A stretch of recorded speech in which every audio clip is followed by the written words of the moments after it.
Dear student, I hope and wish that you are fine and healthy and fighting the COVID-19 virus and helping the nation. I came again with the second part of the chapter, the story village Palampur. Through a video lesson, I will cover the important point. So don't miss a single second of the video. Go through the video. This is the page number 5, and I was telling you about the importance of modern farming. I told you that village Palampur population was increasing and is increasing, and how they can grow more on the same piece of land. In that regard, I told you that multiple cropping or growing more than one crop in a year is a one way to increase, and second one is the modern farming. Modern farming is the scientific way of agriculture and farming, which include HYV seed and tractor, fertilizer, chemical fertilizers,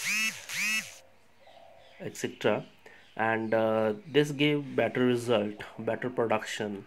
Higher yield were possible only from a combination of HYV seed, irrigation, chemical fertilizer, and pesticide. In the first paragraph, you can imagine that what is modern farming. In India, Punjab, Haryana, Western Uttar Pradesh are the first try out the modern farming, and after that, this modern farming concept became popular throughout the country. Where these four requirements, where these scientific advancement utilize for the more production.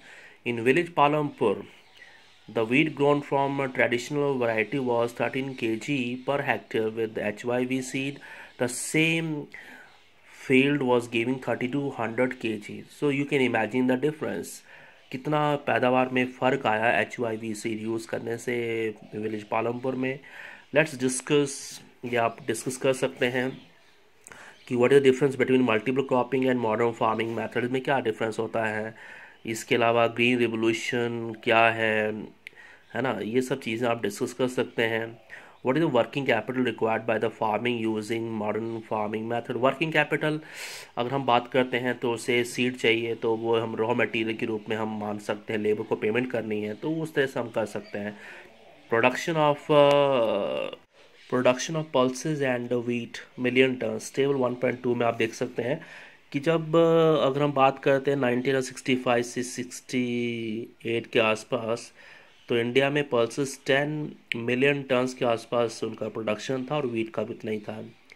1970-71 में pulses में 2 million ton का increase हुआ, तो wheat में 24 million ton तक हो गया, मतलब 14 मिलियन टन जो है उसमें इंक्रीज़ हुआ. तो हम कंपेयर करते हैं पल्सेस वर्सेस वीट को, उसकी प्रोडक्शन को, तो हम पाते हैं कि पल्सेस की प्रोडक्शन में इतनी तेज़ी से विस्तार नहीं हुआ है, इतना वो इंक्रीज़ नहीं हुई है जितना कि वीट प्रोडक्शन हो गया है. देख सकते हैं आप कि इनिशियल 10 पे दोनों ही थे, लेकिन आज अगर हम बात करते हैं 12-13 की बात करते हैं, 12-13 की बात करते हैं, तो 92 मिलियन टन जो है वीट का प्रोडक्शन हो रहा है और पल्सेस का प्रोडक्शन 18 के आसपास ही रह गया है. नीचे बड़ा छोटा सा लिखा हुआ directorate of economics and statistics. तो ये हमारे देश में सर्वे ऑर्गेनाइज करते हैं ये, और इनके सर्वे आते रहते हैं. उसके बाद है modern farming method require the farmer to start with more cash then before. Why? क्योंकि उसे HYV सीड जो है उसे परचेज़ करने पड़ेंगे. पहले तो वो परचेज़ नहीं करता था, वो अपनी पुरानी क्रॉप से जो है जो बीज होते थे उनको रख दिया करता था, ट्रेडिशनल सीड्स यूज़ करता था. ये एक एक्टिविटी है बच्चों, ये आपने ये एक्टिविटी खुद पूरी करनी है, और ये एक्टिविटी आपकी नोटबुक में होनी चाहिए.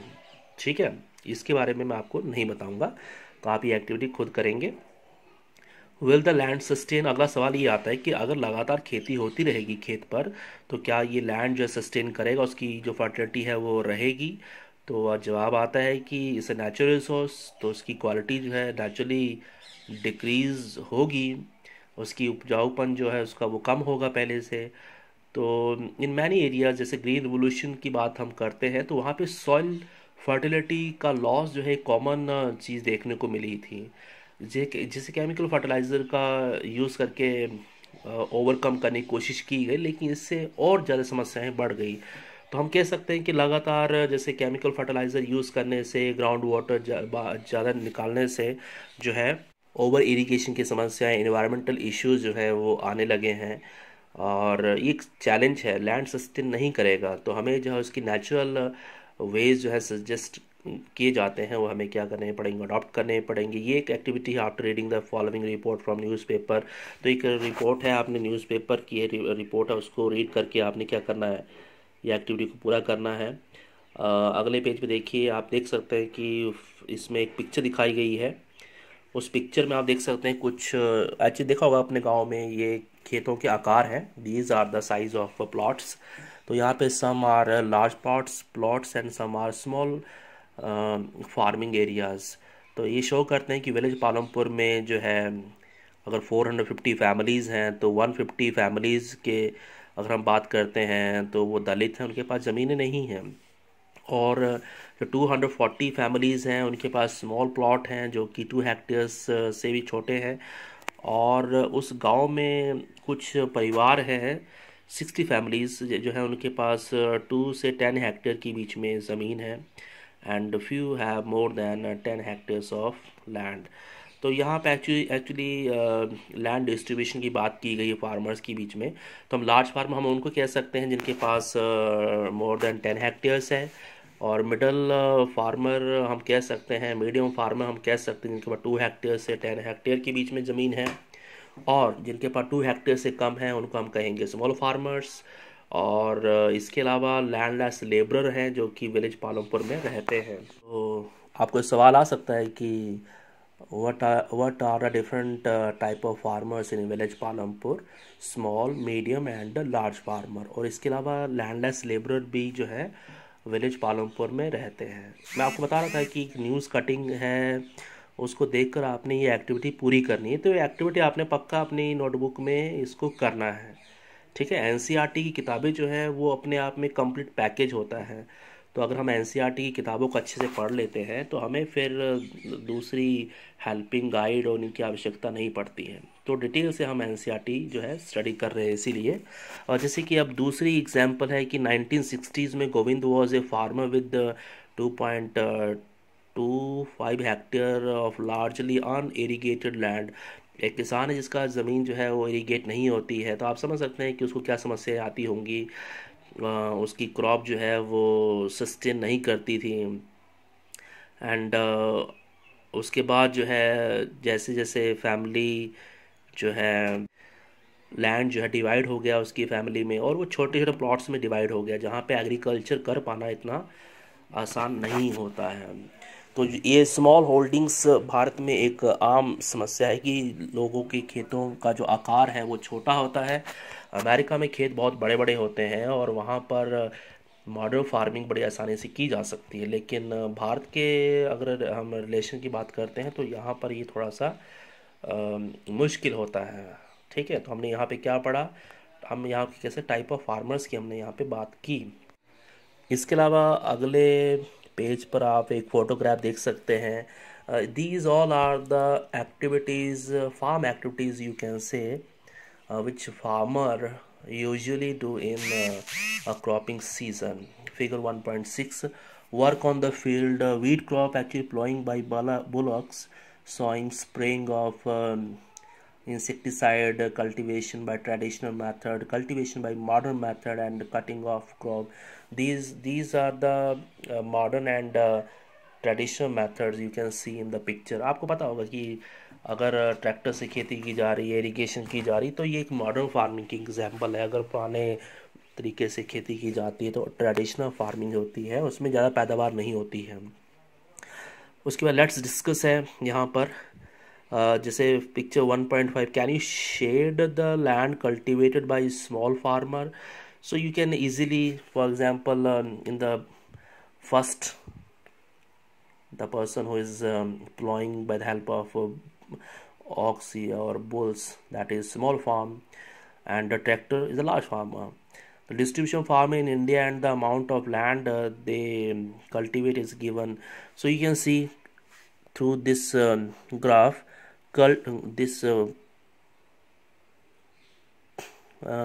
graph, cultivated area 36% by small farmer, 64% by large farmer cultivate 64% of area. While regarding the number of farmers, then only 20% large farmers practice agriculture, while 80% of the farmers are medium or large farmers. So here you can imagine the difference. The large farmer having large production and large savings, their agriculture is successful, while the small and medium farmers facing lot of problems. Let's discuss unequal distribution of cultivated land that is there. You have seen in the picture also, है ना, वह छोटे और बड़े किसान हैं.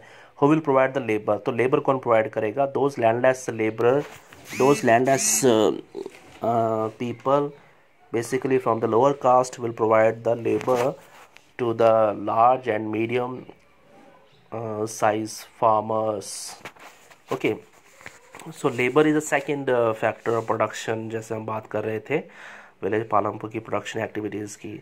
इसके अलावा लेट्स डिस्कस दिया गया है कि पिक्चर 1.6 में जो भी चीज़ें दी गई आप उनको अरेंज करिए कि सबसे पहले वो क्या काम करेंगे. जैसे पहले खेत की सफाई करेंगे, फिर बीज बोएंगे, उसके बाद पहले हल चलाएंगे, फिर बीज बोएंगे, फिर उसके बाद वहाँ पर वो स्प्रे करेंगे, फर्टिलाइजर्स डालेंगे. सब चीज़ें उसमें दी गई हैं. फार्म्स लेबर कम इधर from landless families. Actually I told you about these things.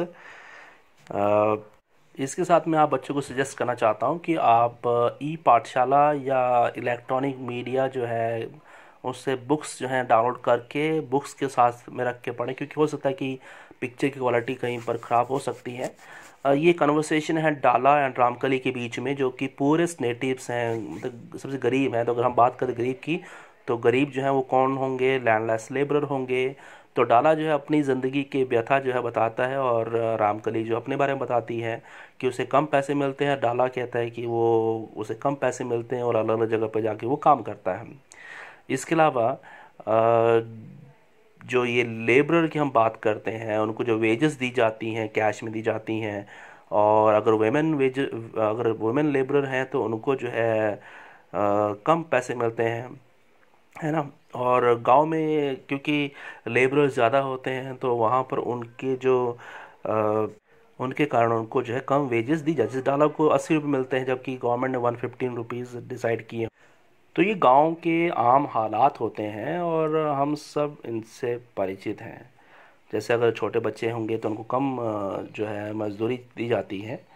So this is very common. This is due to the discrimination between male and female. And basically what they do in the farm, they do sowing and harvesting. Sometimes they take out the weeds from the farm, है ना. सो ये वो आम activities जो हैं वो करते हैं और उनको उनके बदले में वेजेस जो हैं दी जाती हैं. तो इसके साथ ही आज का जो लेसन है उसके इम्पॉर्टेंट पॉइंट्स मैं आपको बता चुका हूँ. आपने ये चैप्टर रीड करना है और चैप्टर में दिए गए हर वर्ड को, हर लाइन को अच्छे से पढ़ना है, because your paper will set from these NCERT paragraphs. ठीक है. इसके अलावा मैंने आपको एक एक्सरसाइज जो है, I have given one exercise to you. तो ये एक्सरसाइज आपने इसको पूरा करना है सीरियसली. इस एक्सरसाइज में जैसे मैंने आपको असाइनमेंट दी हुई है कि आपको एक्सरसाइज करनी है चैप्टर की. जहाँ तक हमारा चैप्टर पूरा हो चुका है 10 MCQs आप करेंगे. सेल्फ असेसमेंट टेस्ट करेंगे 40 मार्क्स का, और ऑनलाइन क्विज़ ऑन quizzes.com जो है एक आप करेंगे ऑनलाइन क्विज़. इसका जो पासवर्ड है और लॉगिन आईडी जो है मैं आपको कुछ दिनों में व्हाट्सएप पर अवेलेबल करवा दूँगा. तो आपने घर पर पढ़ना है और utilise this time for self studies. और जैसे ही क्लासेस ओपन होती हैं तो हम इस चैप्टर को फिर से रिवाइज़ करेंगे, लेकिन आपने होमवर्क कर लेना है क्योंकि हम उसे